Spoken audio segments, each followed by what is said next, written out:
Welcome to budget باس، جہاں ہم پیسے، بزنس اور کامیابی کی نفسیات کو سادہ انداز میں سمجھتے ہیں۔ اگر آپ اپنی زندگی بدلنا چاہتے ہیں اور پیسے کو سمجھنا چاہتے ہیں تو ابھی اس چینل کو سبسکرائب کریں۔ اور یہ پہلا حصہ ہے۔ جی بالکل۔ آج ہم ایک ایسی گہرائی میں جا رہے ہیں جہاں ہم سینکڑوں کامیاب کاروباری افراد کے تجربات کا نچوڑ پیش کریں گے۔ مطلب ہمارا اصل مقصد یہ ہے کہ ایک نیا کاروبار شروع کرنے کے حوالے سے جتنے بھی خوف ہیں اور جو غلط فہمیاں یا متس ہیں ان کو بے نقاب کیا جائے۔ صحیح۔ اور یہ معلومات اس لیے بھی اتنی اہم ہیں کیونکہ ہم دیکھتے ہیں کہ ہر سال لاکھوں لوگ اپنا نیا کاروبار شروع کرتے ہیں لیکن زیادہ تر فیل ہو جاتے ہیں۔ ہاں، بدقسمتی سے زیادہ تر فیل ہی ہوتے ہیں۔ اور اس کی وجہ محنت کی کمی نہیں ہوتی، اصل وجہ یہ ہے کہ ان کی بنیادی کمزور ہوتی ہے، وہ ان چیزوں پر توجہ ہی نہیں دیتے جو واقعی اہم ہے۔ بالکل۔ تو کسی بھی کاروبار کی بنیاد پروڈکٹ یا پیسے سے پہلے انسان کے دماغ میں رکھی جاتی ہے۔ چلیں اس بات کو ذرا تفصیل سے سمجھتے ہیں۔ جب ہم بزنس کی بات کرتے ہیں تو محض حصہ لینا کافی نہیں ہوتا ہے نا؟ بالکل نہیں۔ جیتنے کی نیت ہونی چاہیے، جسے ہم کہتے ہیں نا جیتنے کی لگن۔ ہاں، اور یہی وہ مائنڈ سیٹ ہے جو کامیاب لوگوں کو عام ہجوم سے الگ کرتا ہے۔ مطلب عام لوگ تو ناکامی کو انجام سمجھ لیتے ہیں۔ ہاں، وہ سوچتے ہیں کہ بس اب سب ختم ہو گیا ہے۔ صحیح۔ جبکہ کامیاب لوگ اسے سیکھنے کا ایک عمل مانتے ہیں۔ وہ سمجھتے ہیں کہ اگر ایک طریقہ کام نہیں کیا تو اب ہمیں نیا راستہ مل گیا ہے، اور وہ دوسروں سے اپنا موازنہ کر کے خود کو ناکام نہیں سمجھتے۔ مطلب ان کی کامیابی کی اپنی ایک حقیقت پسندانہ تعریف ہوتی ہے۔ جی بالکل۔ لیکن یہاں ایک چیز ذہن میں آتی ہے۔ کیا یہ حد سے زیادہ خود اعتمادی یا اوور کانفیڈنس خطرناک نہیں ہے؟ مجھے ہوائی جہاز کے موجد ولبر رائٹ کی ایک بات یاد آ رہی ہے۔ اچھا، کیا کہا تھا انہوں نے؟ انہوں نے کہا تھا کہ تھوڑا سا خوف انسان کو محتاط اور الرٹ رکھتا ہے۔ مطلب اگر کسی میں ناکامی کا بالکل بھی ڈر نہ ہو تو وہ تو ایسا بے وقوفانہ فیصلے کرے گا نا۔ 100% درست۔ اوور کانفیڈنس تو مارکیٹ میں انسان کو اندھا کر دیتا ہے۔ اور ایک اور بات، لوگ اکثر کہتے ہیں مجھ میں تو پیدائشی ٹیلنٹ ہے۔ تو کیا صرف ٹیلنٹ کافی ہے؟ کیونکہ ٹیلنٹ بغیر ڈسپلن کے تو ایسا ہے جیسے کسی آکٹوپس کو رولر سکیٹس پہنا دیے جائیں۔ ہاں، یہ آکٹوپس والی مثال واقعی زبردست ہے نا؟ مطلب وہ اپنے 8 پیروں سے بہت شور مچائے گا، ہاتھ پیر مارے گا، لیکن سیدھی سمت میں 1 انچ بھی آگے نہیں جا پائے گا۔ بالکل، وہ وہیں گول گول گھومتا رہے گا۔ ڈسپلن کے بغیر ٹیلنٹ بس ضائع ہو جاتا ہے۔ وہ رولر سکیٹس اس کا ٹیلنٹ ہے، لیکن ڈسپلن وہ دماغی کنٹرول ہے جو اسے سیدھا راستہ دکھاتا ہے۔ صحیح۔ تو اگر مائنڈ سیٹ اتنا ہی طاقتور ہے اور کسی میں ڈسپلن بھی ہے تو پھر لوگ قدم بڑھانے سے کیوں ڈرتے ہیں؟ وہ کون سے 4 بڑے خوف ہیں جو انہیں روکتے ہیں؟ ان میں سب سے پہلا خوف تو عمر کا ہے۔ اچھا، کیا ہم بہت چھوٹے ہیں یا بہت بوڑھے ہو گئے؟ ہاں، لیکن اگر ہم تاریخ دیکھیں تو کرنل سینڈرز نے 64 سال کی عمر میں KFC شروع کیا۔ رے کراک نے 52 سال کی عمر میں میکڈونلڈز کو ایک ایمپائر بنایا۔ ارے واہ، 64 سال کی عمر میں؟ جی ہاں۔ اور دوسری طرف مائیکل ڈیل کو دیکھیں، اس نے صرف 13 سال کی عمر میں اپنے گھر سے کمپیوٹر کا کاروبار شروع کر دیا تھا۔ عمر تو کوئی رکاوٹ ہے ہی نہیں۔ صحیح، لیکن جو دوسرا خوف ہے وہ مجھے لگتا ہے سب سے بڑا ہے، پیسے کا خوف۔ بالکل، لوگ سمجھتے ہیں کہ جب تک کروڑوں روپے نہ ہو بزنس نہیں ہو سکتا۔ جبکہ حیرت کی بات یہ ہے کہ ڈزنی، ایپل اور HP جیسی اتنی بڑی کمپنیاں گیراج سے شروع ہوئیں۔ جی بالکل۔ اور ڈومینوز کے بانی نے تو اپنا کاروبار اپنی استعمال شدہ واکس ویگن کار کے بدلے شروع کیا تھا۔ جی واقعی حیران کن ہے۔ تو کامیابی دراصل 10% سرمائے اور 90% ہمت کا نام ہے۔ لیکن کیا واقعی پیسے کے بغیر کاروبار ہو سکتا ہے؟ مطلب آج کل کے دور میں؟ یہاں جو بات سب سے زیادہ حیران کن ہے وہ یہ ہے کہ شروع میں زیادہ پیسہ ہونا اکثر نقصان دہ ہوتا ہے۔ زیادہ پیسہ نقصان دہ کیسے ہو سکتا ہے؟ کیونکہ جب پیسہ زیادہ ہوتا ہے تو لوگ اسے غیر ضروری چیزوں پر ضائع کر دیتے ہیں۔ مہنگے دفتر، دکھاوا۔ ہاں، یعنی وہ اصل پروڈکٹ پر فوکس نہیں کرتے۔ بالکل، جبکہ کم پیسہ انسان کو محتاط اور قابل بناتا ہے۔ وہ ہر ایک روپے کو سوچ سمجھ کر استعمال کرتا ہے۔ یہ تو بہت گہری بات ہے۔ اچھا، تیسرا خوف کون سا ہے؟ تیسرا خوف ہے ناکامی یا ریجیکشن کا۔ لوگ ڈرتے ہیں کہ لوگ کیا کہیں گے۔ ہاں، لوگ کیا کہیں گے تو ہماری سوسائٹی کا سب سے بڑا مسئلہ ہے۔ لیکن ہوم ڈیپو کے بانیوں کو تو ان کی نوکریوں سے نکال دیا گیا تھا۔ اگر انہیں نہ نکالا جاتا تو وہ اتنی بڑی کمپنی کبھی نہ بناتے۔ صحیح۔ اور میں نے سنا ہے کنگ سی جلٹ کا بھی کچھ ایسا ہی قصہ تھا۔ ہاں، اسے اپنا سیفٹی ریزر بیچنے کے لیے پورے 6 سال تک مسلسل ناکامی اور لوگوں کے مذاق کا سامنا کرنا پڑا۔ لوگ کہتے تھے کہ پھینکنے والے بلیڈ کون خریدے گا؟ 6 سال تک مذاق اڑایا گیا، یہ تو بہت لمبا عرصہ ہوتا ہے۔ بالکل۔ اور چوتھا خوف ہے تعلیم کا، کہ ہمارے پاس بڑی ڈگری نہیں ہے۔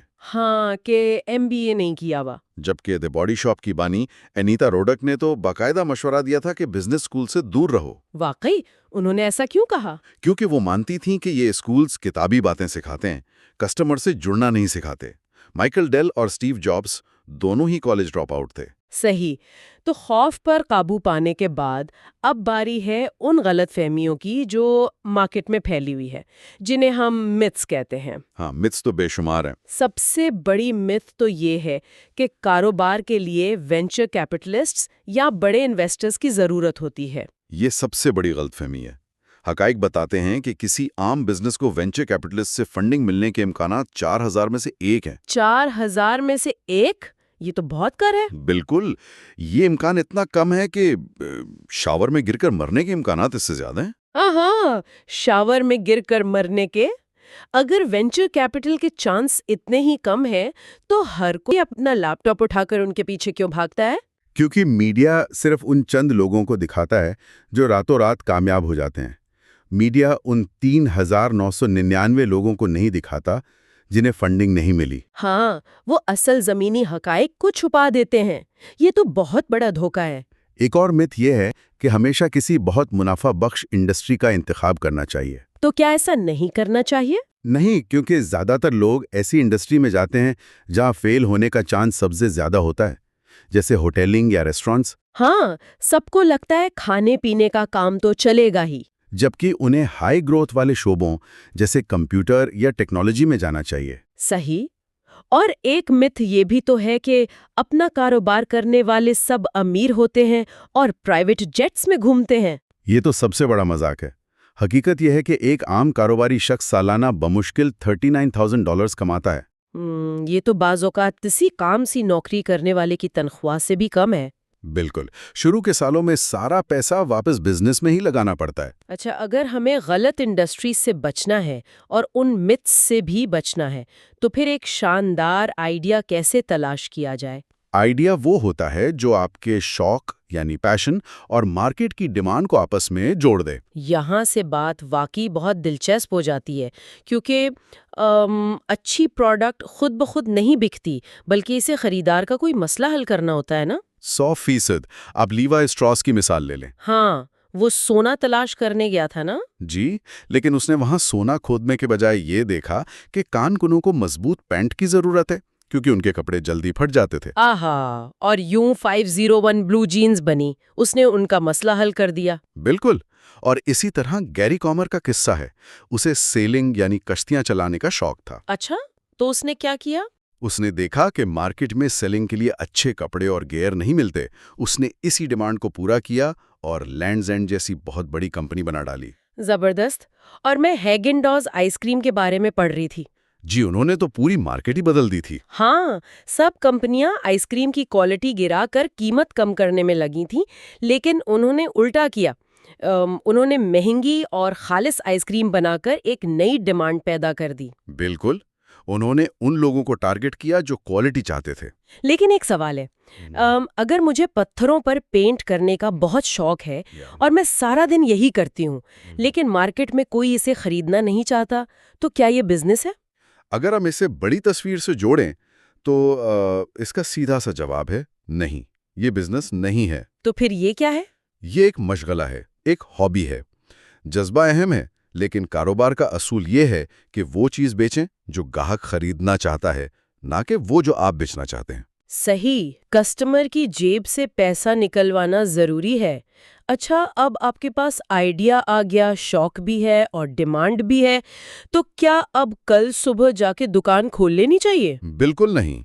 یہ تو مالی خودکشی ہوگی۔ ہاں، کیونکہ یہیں آ کے زیادہ تر لوگ سب سے بڑی غلطی کرتے ہیں، ہے نا؟ جی، کاروبار کے فیل ہونے کی نمبر 1 وجہ فنڈز کی کمی نہیں بلکہ منصوبہ بندی کی کمی، یعنی ان ایڈیکیٹ پلاننگ۔ انیڈیکویٹ پلاننگ، جی یعنی وہ ریسرچ نہیں کرتے۔ بالکل، میں تو یہ کہوں گا کہ تقریباً 75% آئیڈیاز کو عملی شکل دینے سے پہلے ہی کاغذ پر یعنی آن پیپر فیل ہو جانا چاہیے۔ ہاں، کاغذ پر فیل ہونا اصلی زندگی میں دیوالیہ ہونے سے 1000 گنا بہتر ہے۔ بالکل درست۔ ریسرچ کے 2 بڑے مقاصد ہوتے ہیں۔ پہلا یہ کہ اخراجات کا بالکل درست اور حقیقت پسندانہ اندازہ لگایا جائے، اور دوسرا یہ کہ آمدنی کا ایسا اندازہ لگایا جائے جو قابل اعتماد ہو، ہوائی فائر نہ ہو۔ اس کے لیے تو وہ کارپوریٹ دنیا والا طریقہ استعمال ہوتا ہے نا، SWOT انالیسس۔ جی ہاں، طاقت، کمزوری، مواقع اور خطرات کا جائزہ لینا۔ مجھے یہاں وہ برطانیہ والی مثال یاد آ رہی ہے۔ کچھ لوگوں نے وہاں ایک چلتا ہوا کاروبار خریدا تھا۔ ہاں، 1 لاکھ پاؤنڈ کا سودا کیا تھا انہوں نے۔ بالکل، لیکن جب انہوں نے ریسرچ کی تو پتہ چلا کہ پرانی مشینیں بالکل ناکارہ ہو چکی ہیں۔ اور سب سے بڑی بات، ان کے پاس کسٹمرز کے ساتھ کوئی کانٹریکٹس ہی نہیں تھے۔ تو وہ تو ہوا میں چل رہا تھا۔ بالکل، اور اس ریسرچ کے بعد پتا چلا کہ اس کی اصل مالیت 1 لاکھ پاؤنڈ نہیں بلکہ صرف 15,000 پاؤنڈ تھی۔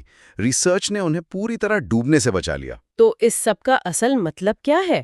مطلب اگر میں سادہ الفاظ میں کہوں تو ریسرچ کرنا ایسے ہی ہے جیسے رات کے اندھیرے میں کسی گھنے جنگل میں جانے سے پہلے نقشہ دیکھ لینا۔ 100% ویسا ہی ہے۔ اگر نقشہ نہیں ہوگا تو آپ راستے میں کسی کھائی میں گر جائیں گے یا گم ہو جائیں گے۔ جی، محنت سے کی گئی ریسرچ آپ کو مالی طور پر کھائی میں گرنے سے بچاتی ہے۔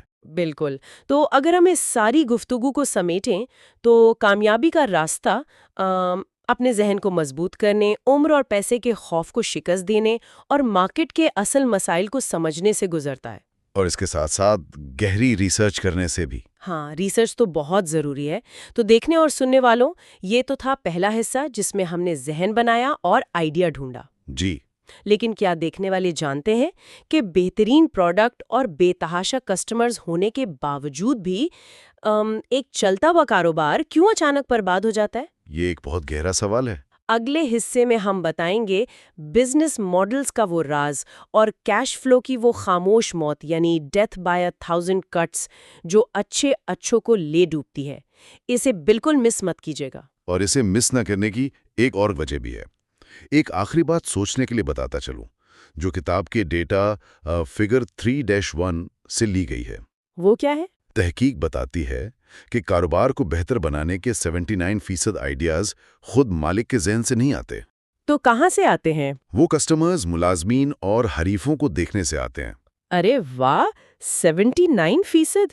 جی ہاں، تو ذرا سوچئے، آج روزمرہ زندگی میں وہ کون سی ایسی اہم آواز ہے جسے مسلسل نظر انداز کیا جا رہا ہے، اور شاید وہی کامیابی کی اصل کنجی ہو۔ یہ دوسرا حصہ ہے۔ کیا یہ بات حیران کن نہیں کہ 75% نئے بزنس آئیڈیاز صرف اس لیے دم توڑ دیتے ہیں کیونکہ وہ کاغذ پر کام نہیں کر پاتے؟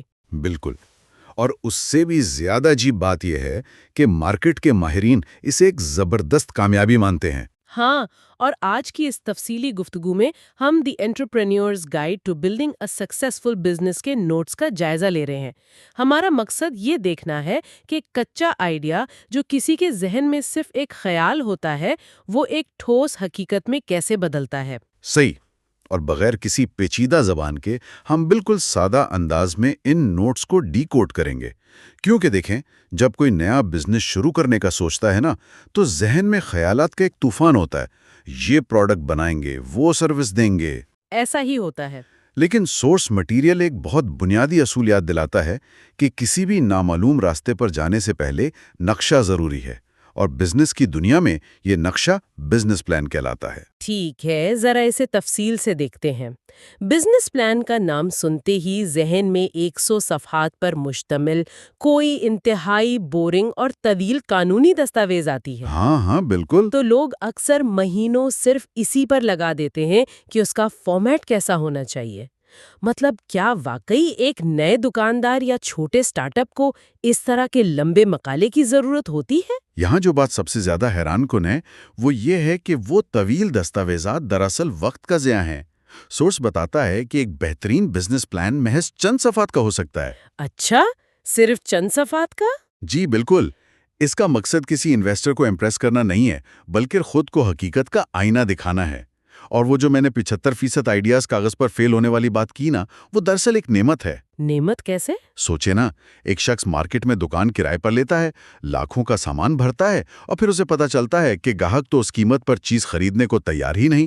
اس سے 1000 درجے بہتر ہے کہ یہ خامی ایک سادے سے کاغذ پر کیلکولیٹر کی مدد سے سامنے آ جائے۔ یعنی سڑک پر جا کر اپنا سارا جمع جتھا ڈبونے اور قرضوں کے بوجھ تلے دبنے سے بہتر ہے کہ انسان کمرے میں بیٹھ کر کاغذ پر فیل ہو جائے۔ 100% درست۔ تو پھر اس سادے سے نقشے میں، میرا مطلب ہے بزنس پلان میں، ہونا کیا چاہیے؟ صرف 4 بنیادی چیزیں۔ ایک چھوٹی سی ایگزیکٹو سمری جو بتائے کہ بزنس کا اصل آئیڈیا کیا ہے۔ دوسرا، پروڈکٹ یا سروس کی صاف اور واضح تفصیل۔ تیسرا، مارکیٹنگ کا طریقہ کہ لوگ اس تک پہنچیں گے کیسے۔ صحیح۔ اور چوتھا اور سب سے اہم حصہ، مالیاتی حقائق یعنی فائنانسز۔ کیا اس چیز کو بنانے کی لاگت اس کی بکنے والی قیمت سے کم ہے؟ اگر جواب نفی میں ہے تو باقی ساری پلاننگ بیکار ہے۔ زیادہ تر لوگ اپنے اخراجات کا درست اندازہ ہی نہیں لگاتے۔ اور بزنس پلان کے مالیاتی حصے سے ہی جڑا ہوا اگلا مرحلہ آتا ہے، یعنی ایندھن کا بندوبست۔ اگر کاغذ پر حساب کتاب ٹھیک بیٹھ رہا ہے تو پھر اس آئیڈیا کو حقیقت کا روپ دینے کے لیے سرمایہ کہاں سے آئے گا؟ یہ بہت اہم سوال ہے۔ عام تاثر یہی ہے کہ بزنس کے لیے تو لاکھوں کروڑوں روپے یا کسی بڑی وینچر کیپٹل یعنی وی سی فرم کی فنڈنگ چاہیے ہوتی ہے۔ دیکھیں، یہ بزنس کی دنیا کا ایک بہت بڑا اور خطرناک مت ہے۔ سورس کے اعداد و شمار اس غبارے سے بالکل ہوا نکال دیتے ہیں۔ حقیقت یہ ہے کہ وینچر کیپٹل سے فنڈنگ ملنے کے امکانات 4000 میں سے صرف ایک ہوتے ہیں۔ 4000 میں سے ایک؟ واقعی؟ جی ہاں، یہ کوئی ایسا ذریعہ نہیں جس پر ایک عام بزنس کی بنیاد رکھی جا سکے۔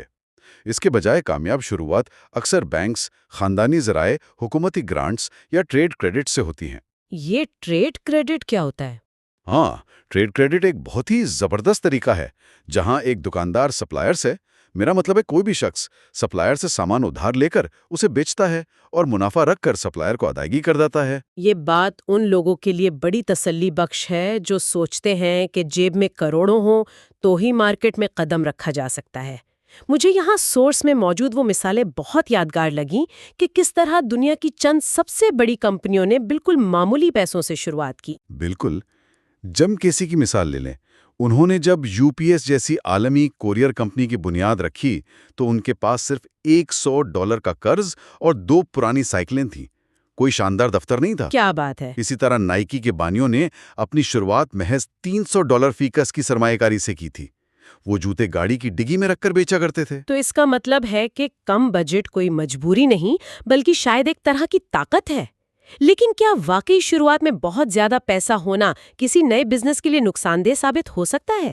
بظاہر ایسا لگتا ہے کہ زیادہ پیسہ اچھا ہے، لیکن حقائق بتاتے ہیں کہ زیادہ پیسہ اکثر خرابیوں کو چھپا لیتا ہے۔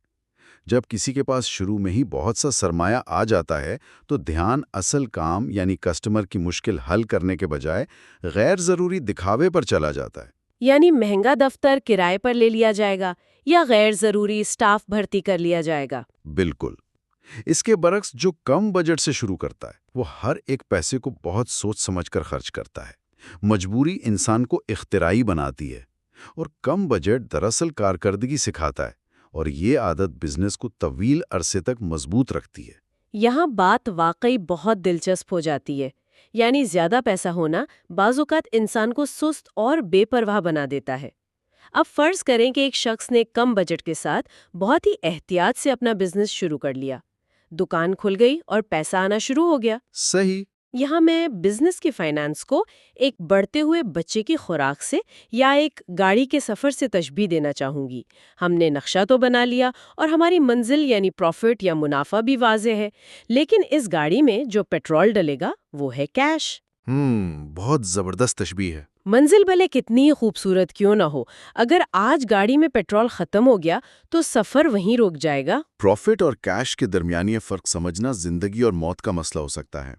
سورس اس پر بہت زور دیتا ہے کہ پروفٹ ایک اکاؤنٹنگ کا تصور ہے، یہ کاغذ پر نظر آتا ہے، لیکن کیش وہ خوراک ہے جس پر بزنس روزمرہ کی بنیاد پر زندہ رہتا ہے۔ اس کی کوئی مثال دے سکتے ہیں؟ بالکل. مثال کے طور پر ایک شخص نے مہینے میں 1,00,000 روپے کا سامان بیچا جس پر اسے 20,000 کا منافع ہوا. کاغذ پر وہ منافع بخش ہے، لیکن اگر ان گاہکوں نے پیسے 90 دن بعد دینے کا وعدہ کیا ہے تو آج اس شخص کے پاس کیش 0 ہے. وہ اپنے ملازمین کو تنخواہ کیسے دے گا؟ یہ تو واقعی ایک خطرناک صورتحال ہے. تو پھر ان نمبرز کا ٹریک کیسے رکھا جائے، خاص طور پر وہ لوگ جو ریاضی سے یا کھاتوں سے گھبراتے ہیں، جنہیں بک کیپنگ کسی ڈراؤنے خواب جیسی لگتی ہے؟ اگر ہم اسے بڑی تصویر سے جوڑ کر دیکھیں تو نمبر سے دور بھاگنا کوئی آپشن نہیں ہے، کیونکہ یہ بزنس کی بین الاقوامی زبان ہے. جو کھاتوں سے نظر چراتا ہے اس کے بزنس میں چوری ہونے کے امکانات بڑھ جاتے ہیں اور آڈٹ کے سنگین مسائل جنم لیتے ہیں. اور سب سے بڑھ کر وہ اندھیرے میں فیصلے کر رہا ہوتا ہے. بالکل. آج کل بک کیپنگ کے لیے بہت ہی آسان سافٹ ویئرز موجود ہیں جو سارا حساب کتاب خودکار طریقے سے رکھتے ہیں. اس میں ایک سب سے اہم تصور بریک ایون پوائنٹ کا ہے. جی، سورسز میں اس بریک ایون پوائنٹ کا ذکر بار بار آیا ہے. یہ آخر کیا تصور ہے اور یہ اتنا ضروری کیوں ہے؟ بریک ایون پوائنٹ وہ جادوئی ہندسہ ہے جہاں پہنچ کر کاروبار کا کل خرچہ اس کی کل آمدنی کے برابر ہو جاتا ہے. مطلب نہ نفع نہ نقصان. یعنی اگر ایک دکان کا ماہانہ خرچہ 50,000 روپے ہے اور ایک پروڈکٹ بیچ کر 500 روپے بچتے ہیں، تو اس دکاندار کو یہ معلوم ہونا چاہیے کہ اسے ہر مہینے کم از کم 100 پروڈکٹس بیچنی ہے تاکہ دکان کا خرچہ نکل سکے. اس کے بعد بکنے والی 101ویں پروڈکٹ اس کا اصل منافع ہوگی. اس ہندے کو جانے بغیر بزنس چلانا ایسا ہی ہے جیسے آنکھوں پر پٹی باندھ کر گاڑی چلانا. بالکل. اور اسی طرح انوینٹری کو کنٹرول کرنا بھی کیش فلو کا حصہ ہے نا؟ جی. اگر ضرورت سے زیادہ سامان خرید کر گودام میں بھر لیا جائے تو دراصل وہ کیش ہے جو ڈبوں میں بند ہو کر پھنس گیا ہے اور کسی کام کا نہیں رہا. انوینٹری کو کنٹرول میں رکھنا اور کیش کو ضائع ہونے سے بچانا ایک طرف، لیکن اس کے کیش فلو کو بہتر بنانے کا سب سے تیز طریقہ درست پرائسنگ ہے. صحیح. ہم یہ کیسے طے کریں گے کہ کسٹمر سے کس چیز کی کتنی قیمت مانگنی ہے؟ کیونکہ اگر قیمت ہی غلط طے ہو گئی تو پھر نہ بریک ایون حاصل ہوگا اور نہ ہی کیش فلو. تو کہ وہ مشہور مثال ہے وہ اسکیچ والی مثال. جی بالکل. پکاسو بازار میں بیٹھے تھے کہ ایک خاتون نے ان سے ایک سکیچ بنانے کی فرمائش کی. پکاسو نے محض 20 سیکنڈ میں ایک شاہکار سکیچ بنا دیا اور اس کی ایک بہت بھاری قیمت بتائی. خاتون حیران رہ گئی اور کہنے لگی کہ اسے بنانے میں تو آپ کو صرف 20 سیکنڈ لگے ہیں. اور پھر پکاسو نے کیا جواب دیا؟ پکاسو نے مسکرا کر جواب دیا کہ نہیں، اسے بنانے میں 40 سال اور 20 سیکنڈ لگے ہیں. تو اس سب کا اصل مطلب کیا ہے؟ یعنی اس قیمت میں صرف وہ کاغذ اور پینسل شامل نہیں تھی، بلکہ پکاسو کی زندگی بھر کی مہارت اور ان کا تجربہ شامل تھا؟ بالکل. لیکن اکثر نئے بزنسز یہ سوچتے ہیں کہ مارکیٹ میں جگہ بنانے کا واحد طریقہ چیزوں کو سستا کرنا یا بالکل مفت بانٹنا ہے. کیا ایک نئے بزنس کو کسٹمرز بنانے کے لیے ہمیشہ چیزیں سستی یا مفت دینی چاہیے؟ نہیں، سورس اس اپروچ کو بہت خطرناک قرار دیتا ہے. جب کوئی چیز حد سے زیادہ سستی یا مفت دی جاتی ہے تو کسٹمر کے ذہن میں اس کی قدر گر جاتی ہے. بزنس کرنے والے کو اپنی مہارت اور وقت کی درست قیمت وصول کرنی چاہیے، اور صرف قیمتیں کم کر کے مقابلے میں آنا تو خودکشی کے مترادف ہے. وہ کیسے؟ ذرا اس کی ریاضی کو دیکھیں. اگر ایک چیز پر منافع کا مارجن پہلے ہی کم ہے اور قیمت میں مزید 10% کمی کر دی جائے تو ہو سکتا ہے کہ خالص منافع 50% تک گر جائے. اس کا مطلب ہے کہ صرف اسی پرانے منافع کو برقرار رکھنے کے لیے اب دگنی سیلز کرنی پڑیں گی. یہ تو واقعی ایک اندھا کنواں ہے. اگر قیمت کم نہیں کرنی تو پھر مارکیٹ میں کسٹمرز کو کیسے قائل کیا جائے؟ اس کے لیے قیمتوں کی جنگ میں پڑنے کے بجائے بنڈلنگ یا نفسیاتی پرائسنگ کا طریقہ اپنایا جا سکتا ہے. یعنی کئی پروڈکٹس کو ملا کر ایک پیکج بنا دیا جائے یا کسٹمر سروس کو اتنا شاندار کر دیا جائے کہ لوگ اس تجربے کے پیسے دینے کو تیار ہو جائیں. یہ پیکاسو والی بات اور قدر بڑھانے کا نقطہ واقعی ذہن نشین کرنے کے لائق ہے. اب جب ہم نے اپنی ایک قدر بنا لی ہے اور کسٹمرز مہنگی پروڈکٹ خریدنے پر بھی راضی مند ہیں، تو ہمیں ایک ایسا قانونی اور ظاہری ڈھانچہ چاہیے جس پر لوگ بھروسہ کر سکیں. بالکل درست. میرا سوال یہ ہے کہ کیا روزمرہ کے چھوٹے بزنسز کو بھی واقعی ان سارے قانونی چکروں میں پڑنے کی ضرورت ہے؟ مطلب شروع میں تو لوگ بس کام شروع کرنا چاہتے ہیں. اس سے ایک اہم سوال پیدا ہوتا ہے. قانون کی نظر میں یہ عذر کوئی معنی نہیں رکھتا کہ مجھے معلوم نہیں تھا. بغیر اجازت سائن بورڈ لگانے یا ریگولیشنز کے خلاف گھر سے بزنس کرنے پر ایسے بھاری جرمانے ہو سکتے ہیں جو شروعات میں ہی کاروبار کا گلا گھونٹ سکتے ہیں۔ یہ تو کافی سنجیدہ معاملہ ہے۔ جی بالکل۔ سورسز قانونی ڈھانچے کے حوالے سے دو اہم آپشنز پر روشنی ڈالتے ہیں۔ پہلا ہے سول پروپرائٹرشپ یعنی واحد ملکیتی کاروبار۔ یہ شروع کرنا سب سے آسان ہے، لیکن اس میں ایک بہت بڑا خطرہ چھپا ہے۔ وہ خطرہ کیا ہے؟ کیا اس میں ٹیکس زیادہ ہوتا ہے؟ نہیں، مسئلہ ٹیکس کا نہیں بلکہ ذمہ داری یا لائبلٹی کا ہے۔ اس ڈھانچے میں بزنس اور مالک قانونی طور پر ایک ہی سمجھے جاتے ہیں۔ اگر بزنس دیوالیہ ہو جائے یا کوئی کسٹمر پروڈکٹ سے نقصان پہنچنے پر مقدمہ کر دے تو اس شخص کے ذاتی اثاثے بھی ضبط ہو سکتے ہیں۔ یعنی اس کا گھر، ذاتی گاڑی یا پرسنل بینک اکاؤنٹ سب خطرے میں ہیں؟ بالکل۔ اس کے مقابلے میں دوسرا آپشن LLC یا کارپوریشن کا ہوتا ہے۔ اس میں ایک کارپوریٹ پردہ یا قانونی دیوار بن جاتی ہے۔ بزنس ایک الگ قانونی حیثیت اختیار کر لیتا ہے۔ اگر بزنس پر مقدمہ ہوتا ہے تو صرف بزنس کے اثاثے خطرے میں ہوتے ہیں، مالک کا ذاتی گھر اور ذاتی اثاثے محفوظ رہتے ہیں۔ یعنی تھوڑی سی کاغذی کارروائی اور شروعاتی فیس مستقبل کے کسی بہت بڑے سانحے سے بچا سکتی ہے۔ 100%۔ اسی ظاہری اور قانونی شناخت کا ایک اور حصہ برانڈ کا نام بھی ہوتا ہے۔ اکثر لوگ اپنے نام کے پہلے حروف کو ملا کر عجیب و غریب نام رکھ لیتے ہیں، مثلاً AKJ انٹرپرائزز، جس سے کسی کو کچھ سمجھ نہیں آتا کہ یہ کمپنی کرتی کیا ہے۔ برانڈ نیم کے حوالے سے اصول بہت سادہ ہے۔ نام چھوٹا ہو، یاد رکھنے میں آسان ہو، اور سب سے بڑھ کر یہ کہ نام خود بول کر بتائے کہ بزنس کس بارے میں ہے۔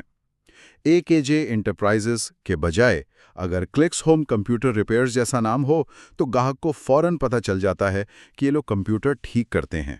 اور وہ بھی گھر آ کر، کتنا واضح ہے۔ بالکل۔ اس کے علاوہ سورس ایک اور انتہائی اہم غلطی کی طرف اشارہ کرتا ہے جو اکثر نئے لوگ کرتے ہیں: پرسنل اور بزنس بینک اکاؤنٹس کو مکس کر دینا۔ یہ کھاتوں کو تباہ کر دیتا ہے۔ اور ہاں، جب برانڈ کی شناخت بن جائے تو اسے ٹریڈ مارک کروانا بھی ضروری ہے تاکہ کوئی اور اس کی کاپی نہ کر سکے۔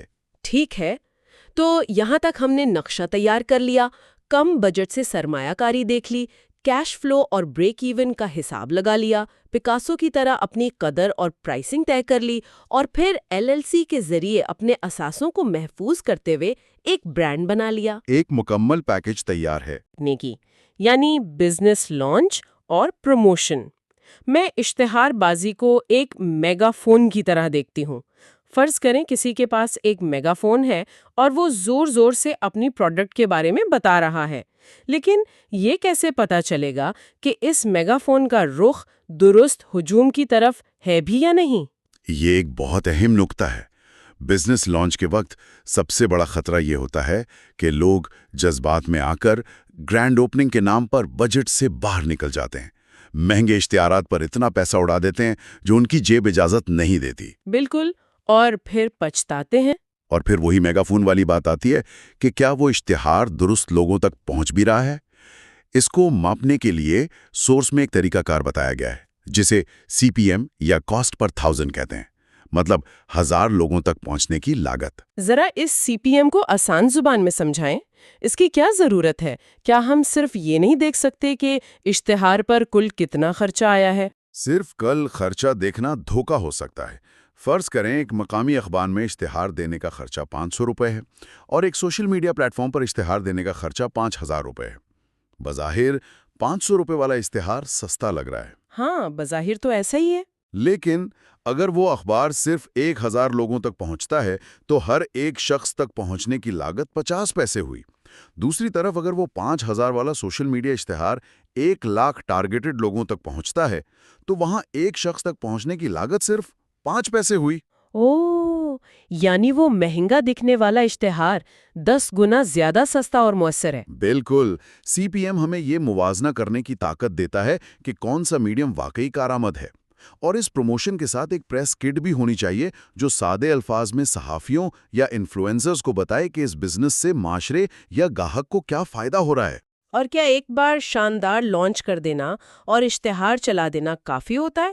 اکثر دیکھنے میں آیا ہے کہ لوگ ایک بار فیس بک پر ایڈ لگاتے ہیں اور پھر ہاتھ پر ہاتھ رکھ کر بیٹھ جاتے ہیں کہ اب تو بس گاہکوں کی لائن لگنے والی ہے۔ نفسیات اور مارکیٹنگ ریسرچ اس کی نفی کرتی ہے۔ سورس کے مطابق انسانی فطرت تبدیلی سے گھبراتی ہے۔ کوئی بھی کسٹمر ایک نئی پروڈکٹ کو پہلی بار دیکھ کر فوراً اپنا بٹوا نہیں کھول لیتا۔ ایک عام اصول کے مطابق کسی بھی شخص کو خریداری کا حتمی فیصلہ کرنے سے پہلے کسی نئے برانڈ یا پروڈکٹ کے بارے میں 3 سے 7 بار سننا یا دیکھنا پڑتا ہے۔ تو مطلب لانچ ایک دن کا ایونٹ نہیں ہے، بلکہ اس کے بعد تسلسل کے ساتھ مسلسل تشہیر اور پروموشن ضروری ہے۔ بالکل ایسا ہی ہے۔ تو آج ہم نے دیکھا کہ کس طرح 75% ناکامیوں سے بچنے کے لیے حقیقت پسندانہ نقشہ بنایا جاتا ہے، کم بجٹ کی طاقت، کیش اور منافع کا فرق، بریک ایون کا جادوئی ہنسا، قدر کو پہچان کر پرائسنگ کرنا اور قانونی تحفظ کے ساتھ مارکیٹ میں قدم رکھنا، یہ سب مل کر ایک خیالی آئیڈیا کو چلتا پھرتا بزنس بناتے ہیں۔ اور اس پورے عمل میں کہیں بھی کوئی جادو یا شارٹ کٹ نہیں ہے، بلکہ یہ سب نظم و ضبط اور درست معلومات کا نتیجہ ہے۔ لیکن اس تمام گفتگو کو سمیٹنے سے پہلے سورس کے چیپٹر 35 میں ایک ایسا نیا نقطہ موجود ہے جو آنے والے وقتوں میں بزنس کی پوری بنیاد کو ہلا کر رکھ دے گا، اور وہ تصور ہے سسٹینیبلٹی یعنی پائیداری کا۔ یہ واقعی بہت اہم ہے۔ ذرا سوچنے کی بات ہے، کیا مستقبل میں وہ کاروبار چل سکیں گے جو صرف مال بناتے ہیں اور کوڑا پھیلاتے ہیں، یا پھر کامیابی ان کے قدم چومے گی جو زمین کے محدود وسائل کا خیال رکھتے ہیں، اپنی پیکیجنگ کو ماحول دوست بناتے ہیں اور جن کا وجود اس سیارے کے لیے نقصان دہ نہیں؟ آج کا کسٹمر صرف پروڈکٹ نہیں دیکھ رہا، وہ یہ بھی دیکھ رہا ہے کہ یہ کمپنی دنیا کو کس طرف لے جا رہی ہے۔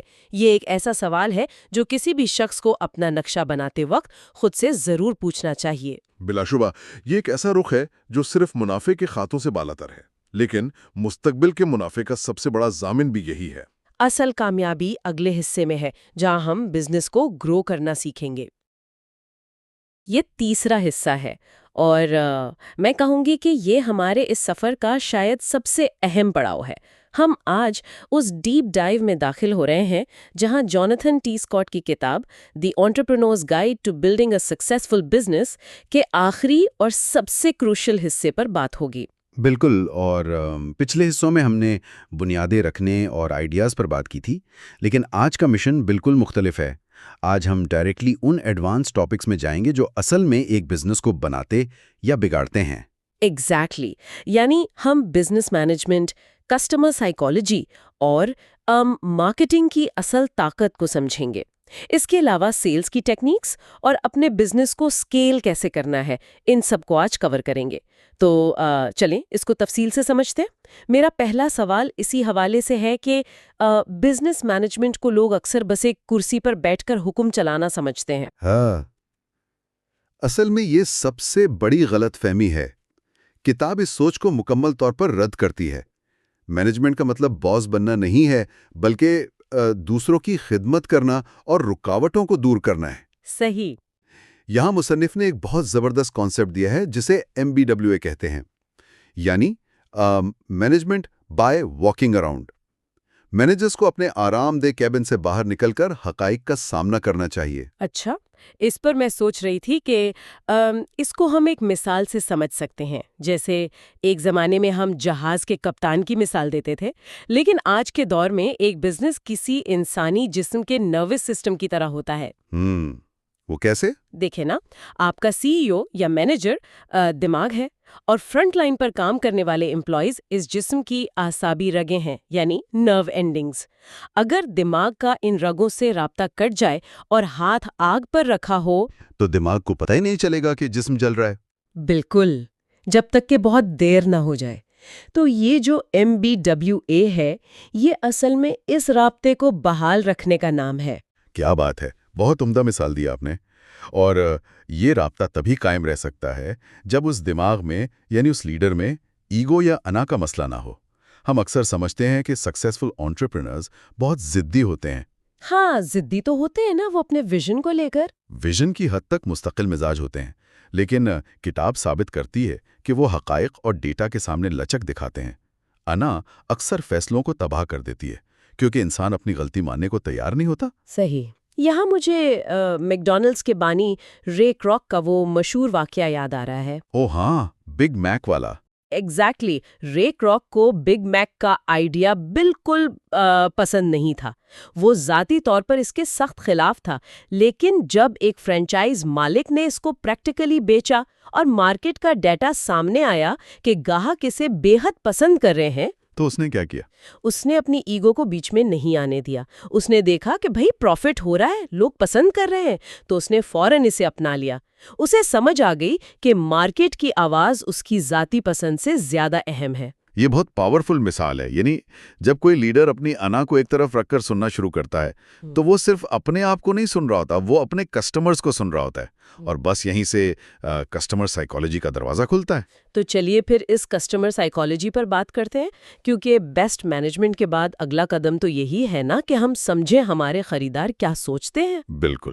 ایک بہت حیران کن ڈاٹا ہے.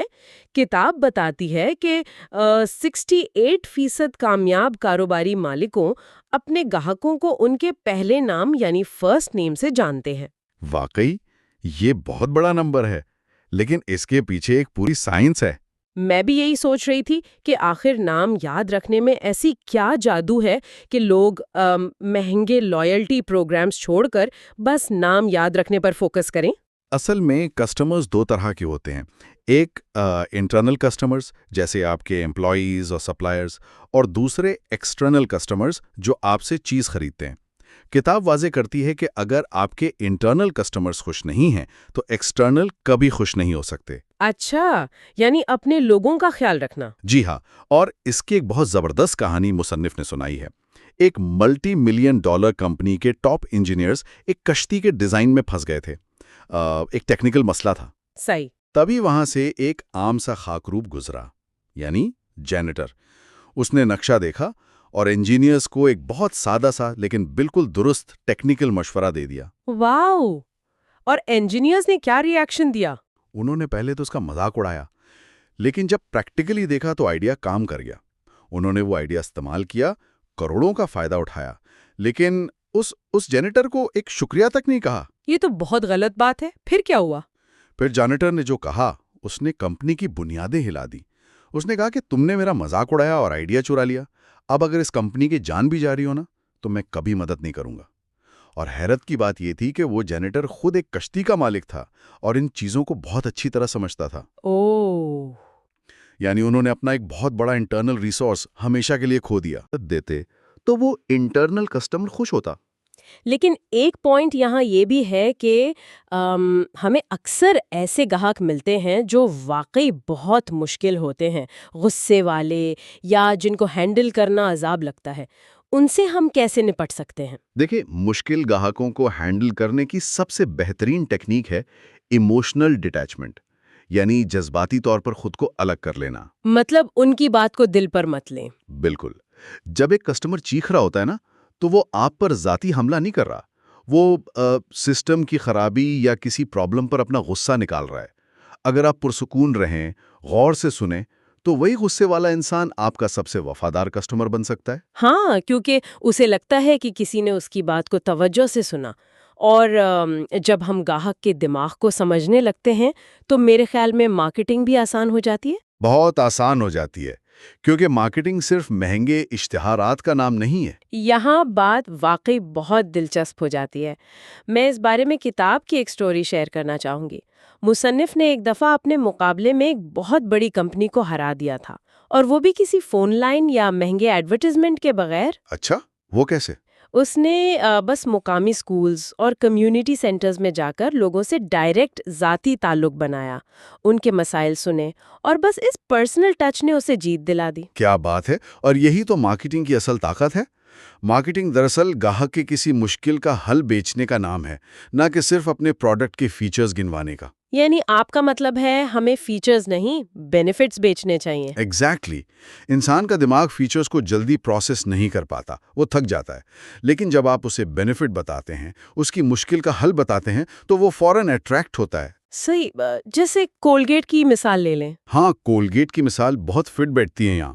جب انہوں نے سیلز بڑھانی تھیں تو انہوں نے یہ نہیں کہا کہ اس میں یہ کیمیکل ہے یا وہ کیمیکل ہے. انہوں نے بس ایک سمپل سی لائن لکھی یہ سانسوں کو تازہ کرتا ہے۔ ہے نا؟ جبکہ ہر ٹوتھ پیسٹ یہی کرتا ہے، لیکن انہوں نے اس فائدے کو ہائی لائٹ کیا۔ ایک اور کمال کی مثال شیمپو کے بوٹل کی ہے۔ او ہاں، لیدر رنس ریپیٹ والا فارمولا۔ جی، انہوں نے بوٹل پر صرف اتنا لکھ دیا کہ جھاگ بنائیں، دھو لیں اور دوبارہ دہرائیں۔ اس ایک چھوٹی سی لائن کی وجہ سے شیمپو کا استعمال پوری دنیا میں دگنا ہو گیا۔ مائی گاڈ، انسان کتنی آسانی سے ان چیزوں میں آ جاتا ہے نا؟ ڈیسیژن فٹیگ کم ہو جاتا ہے اور لوگ بنا سوچے ڈائریکشن فالو کرتے ہیں۔ لیکن جب ایسی مارکیٹنگ کامیاب ہوتی ہے تو ظاہر ہے مارکیٹ میں مقابلہ شروع ہوتا ہے، کمپیٹیٹر سامنے آتے ہیں۔ اور تب چھوٹے بزنس اونرز ایک بہت بڑی غلطی کرتے ہیں۔ پرائزنگ کی غلطی۔ بالکل، وہ ڈر کر اپنی قیمتیں گرانا شروع کر دیتے ہیں۔ انہیں لگتا ہے کہ اگر وہ والمارٹ یا کسی بڑی کمپنی سے سستا بیچیں گے تو لوگ ان کے پاس آئیں گے۔ تو یہ اپروچ غلط ہے۔ بہت غلط ہے۔ چھوٹے کاروبار کبھی بھی قیمت پر بڑی کمپنی کو بیٹ نہیں کر سکتے۔ انہیں آگمنٹڈ پروڈکٹ پر فوکس کرنا چاہیے، یعنی بہترین کسٹمر سروس دینا جو ایک بڑا اسٹور کبھی نہیں دے سکتا۔ ہاں، جیسے کتاب میں ان چھوٹی دکانوں کی مثالیں ہیں۔ ایک کسائی کی مثال تھی جس نے رات کو 11:30 بجے دکان بند ہونے کے بعد بھی گاہک کے گھر جا کر گوشت بنا کر دیا۔ ایگزیکٹلی۔ کیا کوئی بڑا سپر اسٹور ایسا کر سکتا ہے؟ کبھی نہیں۔ اور وہ بائیسائیکل شاپ کے مالک کی سٹوری، اس نے اپنے ایک لائل کسٹمر کو مفت سائیکل دے دی تھی جب اس کی سائیکل خراب تھی، اور بعد میں پتہ چلا کہ وہ گوا کے ایک بڑا کارپوریٹ ٹرینر تھا جس نے خوش ہو کر اس شاپ کی ساری ٹیم کو مفت ٹریننگ دی۔ یہ ہوتی ہے اصل پاور۔ یا پھر وہ آئس کریم پارلر والی مثال دیکھ لیں۔ جب وہ دکان بند کرتے تھے تو ان کی ٹیم ٹائم وارپ ڈانس کرتی تھی۔ لوگ آئس کریم سے زیادہ اس ایکسپیرینس اور خوشی کے لیے وہاں آتے تھے۔ اصل میں لوگ ایکسپیرینس خرید رہے تھے، آئس کریم نہیں۔ لیکن جب ہم ان سروسز کی قیمت طے کرنے کی بات کرتے ہیں تو ایک غلطی لوگ اور بھی کرتے ہیں کہ وہ اپنی سکلز کو انڈر ویلیو کر دیتے ہیں۔ اپنا وقت اور مہارت سستی بیچنے لگتے ہیں۔ یہاں مجھے پکاسو کے نیپکن والی بہت مشہور کہانی یاد آ رہی ہے، وہ بہت ریلیٹ کرتی ہے اس سے۔ وہ تو کلاسک ہے۔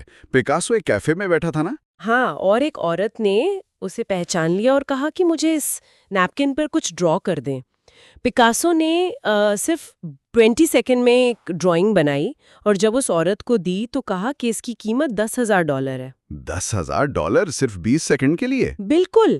وہ عورت حیران ہو گئی، کہنے لگی لیکن آپ کو تو اسے بنانے میں صرف 20 سیکنڈ لگے ہیں۔ تو پکاسو نے جواب دیا، نہیں، اسے بنانے میں مجھے 40 سال اور 20 سیکنڈ لگے ہیں۔ کیا خوبصورت بات ہے۔ اگر ہم اسے بڑی تصویر کے ساتھ جوڑیں تو اپنی مہارت کی قیمت کم لگانا ایک بہت بڑی غلطی ہے۔ اسے اکانومکس میں اے سیمیٹرک انفارمیشن بھی کہتے ہیں، جہاں کسٹمر قیمت دیکھ کر کوالٹی کا اندازہ لگاتا ہے۔ سستی قیمت کا مطلب ہے لوگ سمجھیں گے کوالٹی خراب ہے۔ یہ تو بہت ڈیپ پوائنٹ ہے۔ خیر، قیمت تو طے ہو گئی، لیکن اصل مرحلہ تو اس کے بعد آتا ہے جب ہمیں چیز کو ایکچوئل میں بیچنا ہوتا ہے، یعنی سیلز اینڈ کلوزنگ۔ پر یہی وہ پوائنٹ ہے جہاں اچھے لوگ گھبرا جاتے ہیں۔ ایگزیکٹلی۔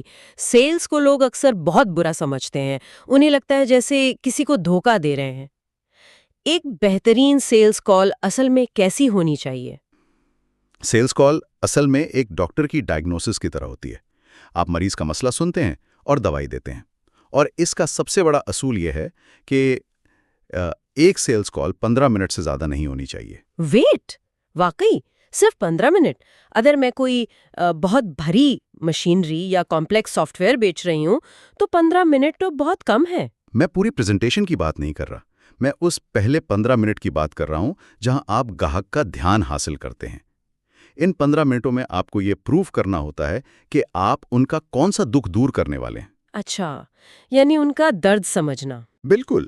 انسان ہمیشہ 2 وجوہات سے خریدتا ہے، یا تو کسی انعام کی طرف جانے کے لیے یا کسی ڈر یا نقصان سے بچنے کے لیے، اور نقصان سے بچنے کی خواہش ہمیشہ زیادہ اسٹرانگ ہوتی ہے۔ ہاں، اور اگر بیچتے وقت گاہک آبجیکشنز اٹھائیں یا بہانے بنائیں تب تو کانفیڈنس ویسے ہی گر جاتا ہے۔ اس کے لیے کتاب نے آبجیکشن ہینڈلنگ کی کمال ٹیکنیک بتائی ہے۔ آپ آبجیکشن کو ویکنس کے بجائے اسٹرینتھ میں بدل دیں۔ جیسے؟ فرض کریں آپ چوری پکڑنے والا الارم بیچ رہے ہیں اور گاہک کہتا ہے کہ یہ الارم بند کرنے میں تو بہت لمبا وقت لگتا ہے۔ تو اس میں تو سیلز مین پھنس جائے گا نا؟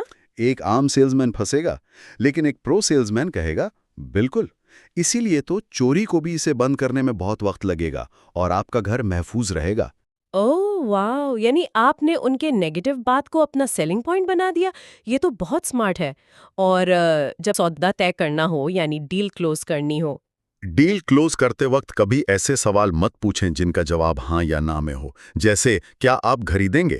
تو پھر کیا پوچھیں؟ آپ یہ پوچھیں آپ کب سے آغاز کرنا چاہیں گے، یا ہم اسے آپ کے آفس ڈیلیور کریں یا گھر پر. اسے ازمپٹیو کلوز کہتے ہیں. اچھا، یعنی آپ مان کر چلتے ہیں کہ ڈیل ہو چکی ہے. جب ایسی زبردست ٹیکنیکس چلنے لگتی ہیں اور سیلز بڑھنے لگتی ہیں تو ظاہر ہے بزنس بڑا ہوتا ہے، اور جب پیسہ آتا ہے تو لوگ اپنے بزنس کو اسکیل کرنے اور ایکسپینڈ کرنے کا سوچتے ہیں. اور بس یہیں پر کتاب ایک خطرناک وارننگ دیتی ہے. ضرورت سے زیادہ تیزی سے گرو کرنا کسی بھی بزنس کو تباہ کرنے کی سب سے بڑی وجوہات میں سے ایک ہے. یہ عجیب بات ہے. ہر بزنس مین تو یہی چاہتا ہے نا کہ وہ راتوں رات بڑا ہو جائے. چاہتا تو ہے، لیکن جب آپ تیزی سے بڑھتے ہیں تو آپ کے اخراجات اچانک بڑھ جاتے ہیں. نئی جگہ، نئے لوگ، نئی مشینز. لیکن سیلز اور کیش فلو اس تیزی سے نہیں آتا. پھر کوالٹی گرتی ہے اور بزنس کولیپس ہو جاتا ہے. تو اس سے بچنے کا طریقہ کیا ہے؟ ہم اسکیل کیسے کریں؟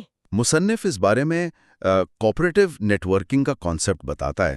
میں اسے تھوڑا ایلیبوریٹ کرنا چاہوں گی. جی بالکل. اس کا مطلب یہ ہے کہ اکیلے بڑا ہونے اور اخراجات اٹھانے کے بجائے آپ دوسروں کے ساتھ مل کر کام کریں. جیسے تھائی لینڈ میں خواتین کا ایک واقعہ ہے.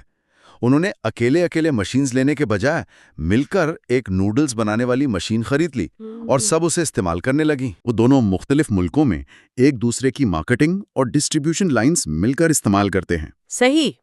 اور جب انہی بڑی کمپنیوں کے باہر کے ملکوں میں جانے کی بات آتی ہے یعنی فورن مارکیٹس میں، تو ایک چیز اور سامنے آتی ہے: مقامی ثقافت کو سمجھنا. کلچر کو اگنور کرنا تو کسی کمپنی کو ڈبو سکتا ہے. بالکل. کتاب میں سفید رنگ کی بڑی اچھی مثال ہے.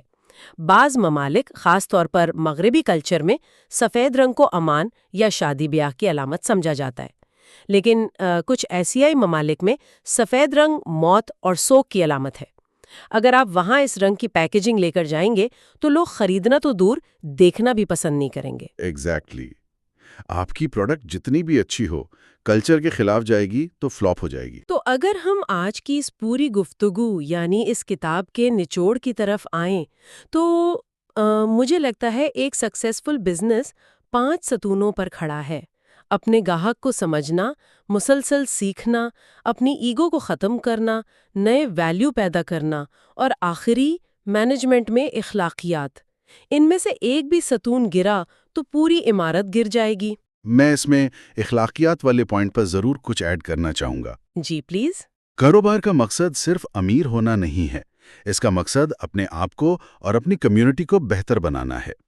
اخلاقیات کے بظاہر کوئی قیمت نہیں ہوتی، لیکن ایک غیر اخلاقی رویہ آپ سے آپ کا سب کچھ، آپ کی ساکھ چھین سکتا ہے. واقعی سرمایے سے بڑا کوئی سرمایہ نہیں. اور جو لوگ ہمیں سن رہے ہیں ان کے لیے میں یہاں ایک بہت گہرا سوال چھوڑنا چاہتی ہوں. اب ضرور سوچئے گا کہ اگر کسی کاروبار کا حتمی مقصد صرف اور صرف منافع کمانا بن جائے تو وہ کون سا لمحہ ہوتا ہے جب وہ اپنے گاہکوں کی خدمت کرنے کے بجائے ان کا استحصال کرنا شروع کر دیتا ہے. یہ واقعی سوچنے کا مقام ہے. اور ان چیزوں پر ایکشن لینا اس سے بھی زیادہ اہم ہے. اس لیے آج ہی ان ٹپس میں سے کسی ایک پر عمل کریں. مثال کے طور پر کل ہی اپنے کسی نئے گاہک یا کلائنٹ کا پہلا نام یاد رکھنے کی کوشش کریں. آپ دیکھیں گے کہ فرق کیسے پڑتا ہے. بالکل، چھوٹے قدم ہی بڑی تبدیلی لاتے ہیں. تو اگر آپ کو اس ڈیپ ڈائیو سے کوئی ویلیو ملی ہے تو اس چینل کو ابھی سبسکرائب کریں، اس ویڈیو کو لائک کریں اور اپنے دوستوں کے ساتھ شیئر کریں تاکہ ہم آئندہ بھی آپ کے لیے ایسی ہی شاندار اور معلوماتی ڈیپ ڈائیوز لاتے رہیں. اپنا بہت خیال رکھیے گا.